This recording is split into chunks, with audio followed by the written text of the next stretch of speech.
Olá, turma! Como vocês estão? Pós trabalho avaliativo, ansiosos para a nota, né? Eu vou fazer a correção pelo Meet, ok? Na semana que vem. A gente vai tirar nossas dúvidas que vocês acertaram ou erraram. Para esse mês, eu desejo que seja um mês excelente. Estamos na primeira semana de julho e vai ser um mês muito produtivo, se Deus quiser, muita aprendizagem. Para essa semana, para religião, a gente vai aprender um pouco sobre a vida de Santa Luísa de Marilac. E semana que vem vamos aprender também um pouquinho sobre a vida de São Vicente de Paulo e sobre a educação vicentina como um todo. Essa é a nossa base de educação, nossos pilares, São Vicente e Santa Luísa, a qual todo aluno vicentino deve ter uma informação, deve saber, deve sentir prazer e orgulho de estar seguindo, dando continuidade ao que São Vicente e Santa Luísa plantaram, né, do século XVII. Então, assim, é uma alegria poder falar, inicialmente Santa Luzia, depois São Vicente, e espero que vocês também gostem. Vai ser uma aula de leitura e explicação sobre a biografia deles, né? E que vocês possam ir pegando as informações necessárias e transformando como exemplo na vida de vocês. Vamos fazer as atividades, são 4 questões que está no final dessa videoaula. Você copia no seu caderno, responde, anexa no Classroom. Se possível, tal, não sei se é pedir muito, mas para facilitar que você possa fazer de caneta azul e responder de caneta preta, ou então pode ser até de lápis mesmo a resposta, mas que você tire uma foto legível, que não tenha flash, porque quando você tira com flash, fica aquele reflexo e não dá para ler as respostas. E se for de muito longe, também não vai dar para ler, se o lápis for fraco. Então seria um trabalho em vão. Importante é que eu consiga ver as respostas, tá? Lápis ou caneta, mas eu quero ver lá direitinho o que você escreveu. Vamos então começar, né, sobre com Santa Luísa, o que ela escreveu em seus escritos. Ela diz que Deus é caridade.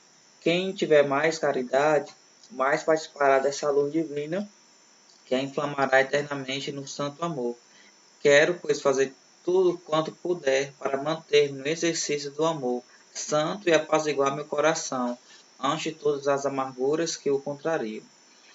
E ela, como qualquer santo, tem seu dia, é comemorada às vezes pelo dia do nascimento, outras vezes pelo dia de falecimento, e alguns pela beatificação, que no caso dela também foi isso aqui, né? Antes a gente comemorava dia 15 de março, mas desde 2016 que a gente está comemorando dia 9 de maio.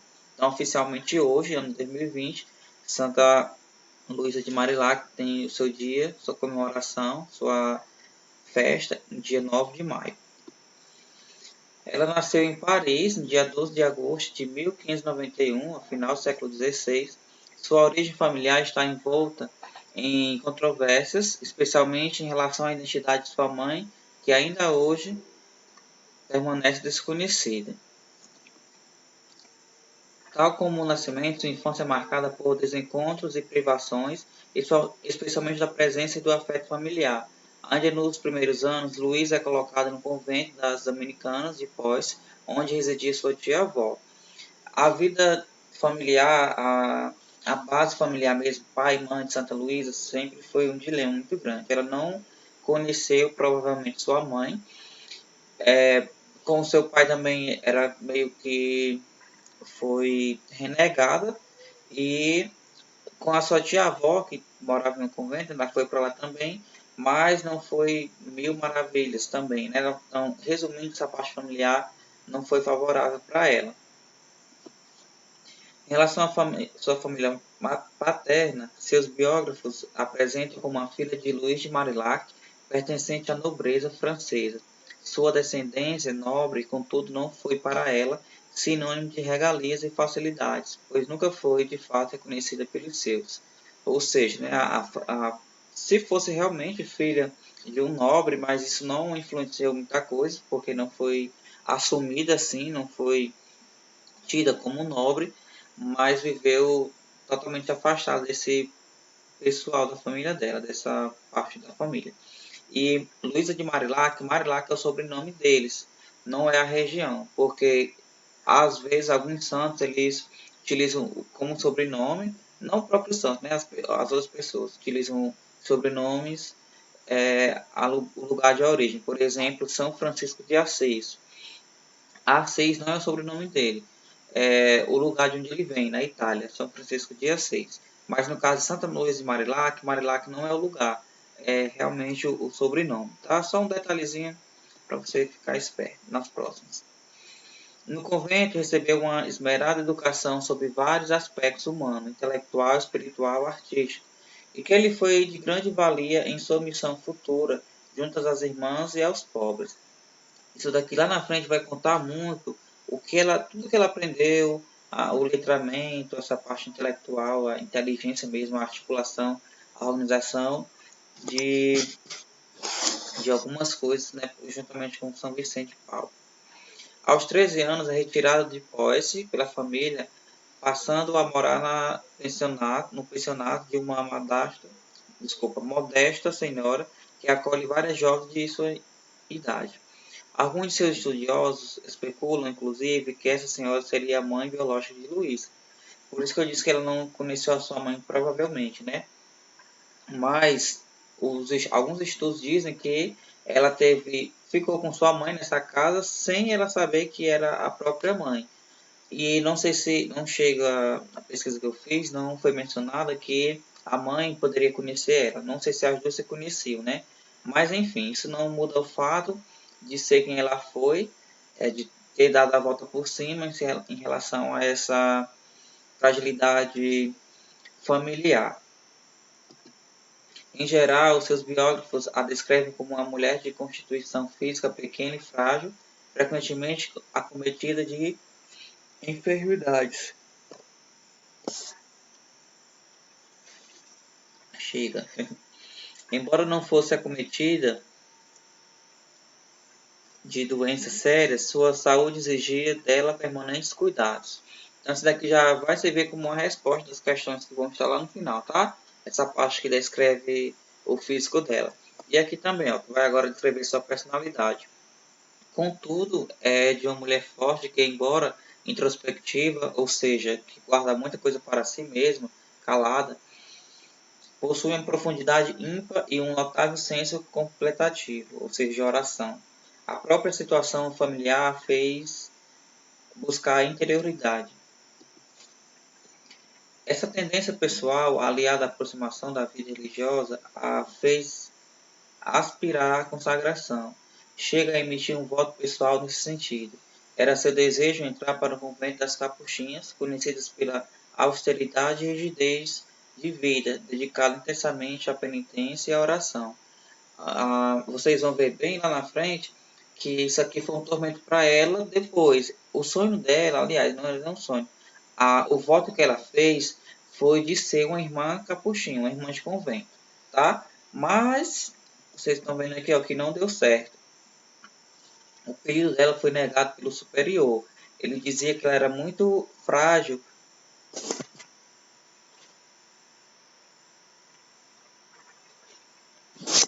fisicamente falando, mas explicou que Deus tinha algo para ela, uma outra experiência. Foi onde ela se conformou, né, e acabou futuramente casando. A família dela quis que ela casasse e conseguiram lá um casamento para ela, não para que ela ficasse totalmente feliz, que ela merecesse e tudo mais, mas é porque eles estavam tirando, como se estivesse tirando um peso das costas, uma responsabilidade. Tá? Então eles imaginavam que quando isso já seria parte do marido dela, da nova família, ficaria meio que sem essa responsabilidade, né, de Santa Luzia de Marilac. Mas aí ela levou o casamento de boa, não foi aquele absurdo, aquela coisa ruim.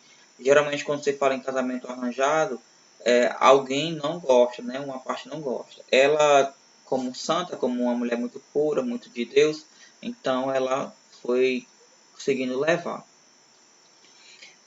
Com 22 anos, em 1613, ela casa-se com Antônio Legras, que era o secretário da Ordenanças da Rainha, tornando-se assim Mademoiselle Legras. Esse título ela conseguiu, né, que é um título bom, aparentemente bom, como se fosse um título nobre, né? Não é toda mulher, se casa que pode ser chamada de mademoiselle. Ela só foi chamada assim porque ela casou com o secretário da rainha, né, de ordenanças da rainha. Então, ela ganhou esse nome, foi reconhecido, teve um filho chamado Miguel, só que ele tinha um temperamento muito complicado, né? Ainda mais para a saúde dela, que não era boa, ela talvez tenha passado um tempinho sofrendo com isso. Embora representou uma mudança de rota diante do projeto de vida desejado, é importante salientar que o casamento e a paternidade não foram caminhos de frustração e infelicidade para Luísa. Ela os assumiu com a mesma doação e zelo. Como eu expliquei para vocês, né? Ela levou isso, abraçou isso como algo bom para a vida dela.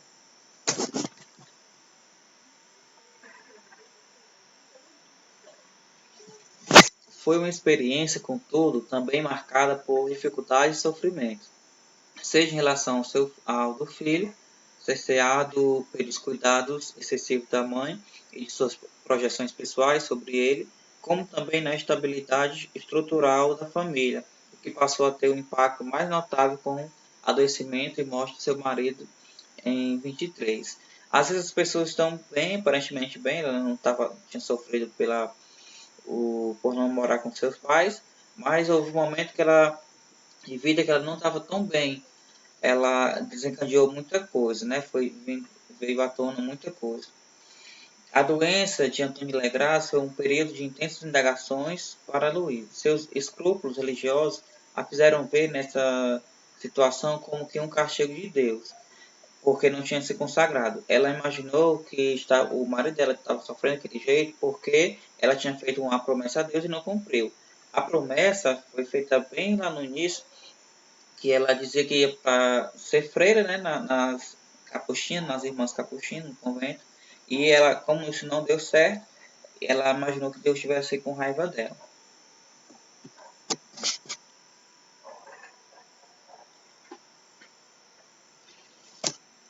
No percurso espiritual, ela se fez acompanhada de pessoas que ajudaram a caminhar com maior serenidade e discernimento, para com os quais ela sempre cultivou um sincero reconhecimento, acompanhado de um certo apego, o que fazia temer a ausência dessa presença de apoio.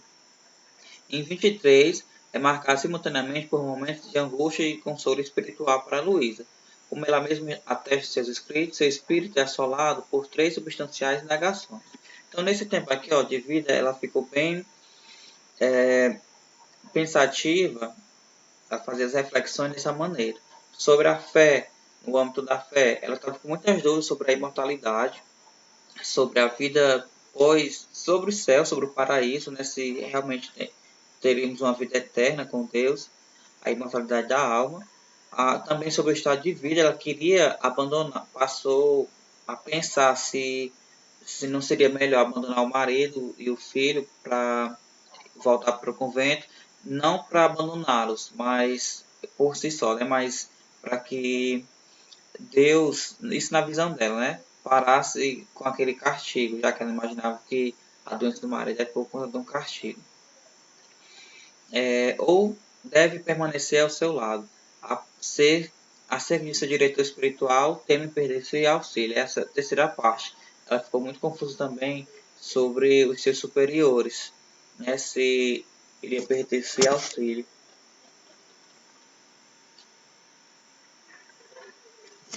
Essas questões lhe tiraram a paz e a fizeram mergulhar em um rigoroso ritmo de exercícios espirituais. Quanto mais ela estava com essas dúvidas, mais ela rezava, mais ela se aproximava de Deus. No dia de Pentecostes, naquele ano datado em 4 de junho, estando em oração na igreja de São Nicolau de Campos, Luísa vive uma experiência singular de encontro com Deus, que lhe devolveu o consolo interior. Aqui, para resumir essa parte verde, ela estava em oração com todas essas angústias sobre a sua vida, sobre a sua fé, e ela sentiu em seu coração que Deus queria que ela ficasse com seu esposo e com seu filho, cuidando dos dois, né? Então ela Foi a partir daí que foi entrando nos eixos novamente. Ela foi se acalmando depois dessa oração nessa igreja. Dadas suas diferenças notáveis de personalidade, o encontro inicial entre Luísa e São Vicente não foi, em primeiro momento, dos mais entusiasmados. O estilo refinado e culto de Luísa, moldado numa condição de vida mais abastada, reluta diante do perfil rústico e do senso prático de Padre Vicente, cuja vida e ação já haviam sido tocadas e transformadas pelo encontro com os pobres. Para você entender, né? A partir de agora a gente vai falar sobre o encontro dela com São Vicente, uma introduçãozinha, porque São Vicente mesmo iremos falar na próxima aula. Mas aí diz que ela foi quando uniu-se com São Vicente. Esse tempo ela já estava viúva, né? O seu marido não resistiu àquela doença, ela ficou viúva e se dedicou a uma vida religiosa mais ainda, em especial a cuidar dos pobres, certo? Ela então fez com São Vicente esse trabalho. Trata-se, no entanto, de uma relação de apoio e cooperação recíproca. Vicente foi um instrumento de Deus que ajudou Luísa a romper as barreiras dos próprios escrúpulos, apegos e inseguranças. Ela, por sua vez, contribuiu com seus muitos dons humanos e espirituais para organizar, ampliar e qualificar a obra da caridade iniciada por Vicente. Aqui é como diz, uma mão lava a outra, né? Um ditado que diz.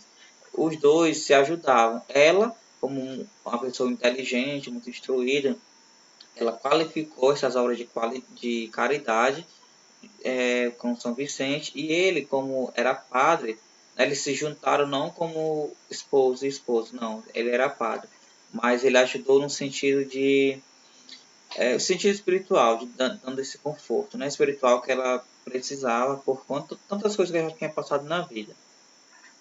Os primeiros anos de viuvez foram para Luísa um período de intenso trabalho interior, de busca por restabelecer-se humana e estruturalmente. Mudou-se para uma casa mais modesta, próxima à residência de Padre Vicente, dedicando-se à educação do filho, às suas disciplinadas devoções e a pequenos trabalhos.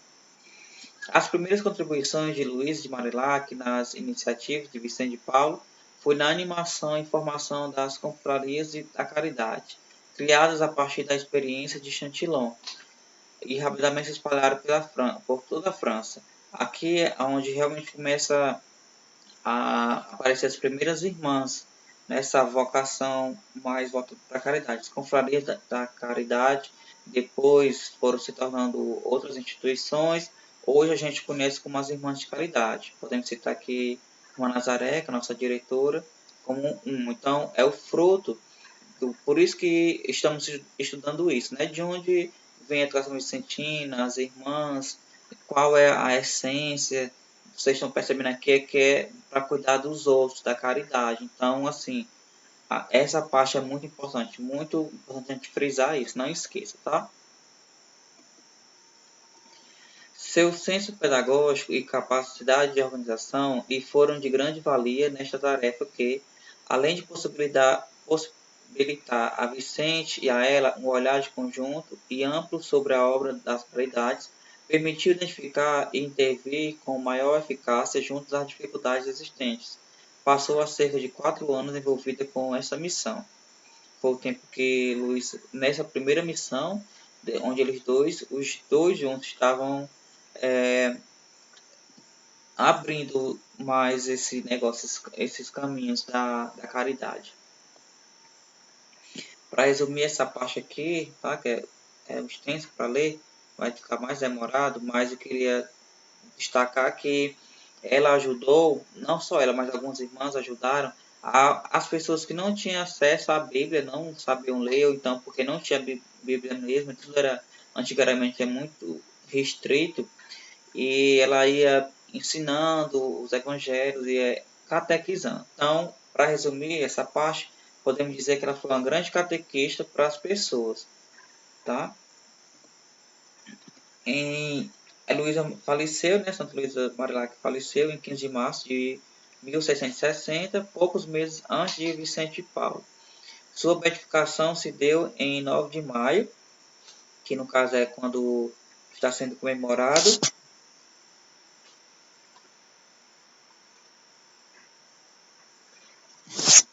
comemorado o dia de Santa Luísa.